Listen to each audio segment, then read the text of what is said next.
నేను ఈ సందర్భంగా అడుగుతా ఉన్నా, ఈ కుంభకోణంలో గత నెల రోజులుగా వస్తున్నటువంటి వార్తల్లో విజయసాయిరెడ్డి గారిని విచారణ చేస్తే ఆయన ఏ పార్టీ, మిథున్ రెడ్డి గారు ఏ పార్టీ, రాజకాశ్ రెడ్డి మరి ఆయన ఎవరు జగన్మోహన్ రెడ్డి గారు అనుచరుడు కాదా, గోవిందప్ప, ధనుంజయ రెడ్డి గారు, కృష్ణమోహన్ రెడ్డి గారు, వీళ్ళ పాత్రలన్నీ గురించి కూడా స్పష్టమైనటువంటి ఆధారాలతో ఇవాళ వార్తలు వస్తామంటే వీరంతా ఏ పార్టీకి చెందిన వాళ్ళు? జగన్మోహన్ రెడ్డి గారు ఇవాళ తప్పుడు కథనాలను మీరు రాయిస్తూ మసిపూసి మారేడుకాయ చేయాలని ప్రయత్నం చేస్తే జరగదు. సిట్ విచారణ జరుగుతుంది, వాస్తవ విషయాలు మొత్తం కూడా బయటకు వస్తాయి.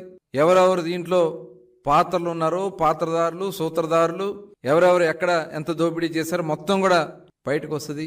2019లో వీరెవరికన్నా మద్యం వ్యాపారాలతో సంబంధాలు ఉన్నాయా? 2019కి ముందు మద్యం వ్యాపారంతో సంబంధం లేనటువంటి వీళ్ళు మద్యం వ్యాపారానికి కేవలం మీ ప్రభుత్వంలో వచ్చింది వాస్తవం కాదా?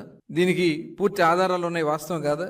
ఇంకా ఏదో మభ్య పెట్టాలని చూస్తున్నారంటే ఒకసారి మనం అందరం కూడా ఆలోచించాల్సినటువంటి విషయం.